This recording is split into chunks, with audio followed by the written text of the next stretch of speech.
दोस्तों आज की वीडियो में हम आपको अमेरिका की विलेज लाइफ के बारे में बताएंगे कि ये कैसे बरसगीर के गांव से मुख्तलिफ है।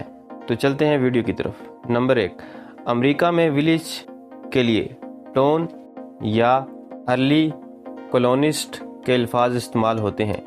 नंबर 2, बरसगीर में गांव के लोग आमतौर पर गरीब होते हैं, जबकि अमेरिका के गांव के लोग लैंडलॉर्ड होते हैं। इनके पास अपनी गाड़ियां, ट्रक और खेती बाड़ी के लिए वसी ज़मीन होती है। इसकी एक अहम वजह यह है कि अमेरिका में जागीरदाराना निज़ाम नहीं है। नंबर 3, अमेरिका के गांव में जानवरों की अलग पुलिस होती है।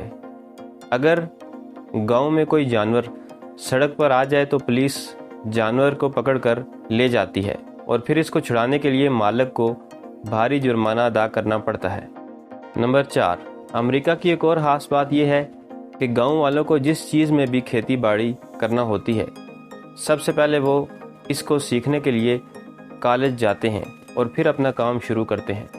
नंबर 5, यहाँ पर मौजूद गांव में हर शख्स का अलग फार्म हाउस होता है, जिसको आप गूगल में सर्च कर सकते हैं। मिसाल के तौर पर अगर आप सेंटेड एकड़ को गूगल पर सर्च करें तो इस फार्म हाउस के मुतल्लिक तमाम तफसीलात आ जाएंगी कि इस फार्म हाउस का मालिक कौन है और ये क्या क्या चीज़ें फरोख्त करता है। ये थी मेरी आज की वीडियो पसंद आए तो चैनल को सब्सक्राइब करें। मिलते हैं अगली वीडियो में। अल्लाह हाफिज़।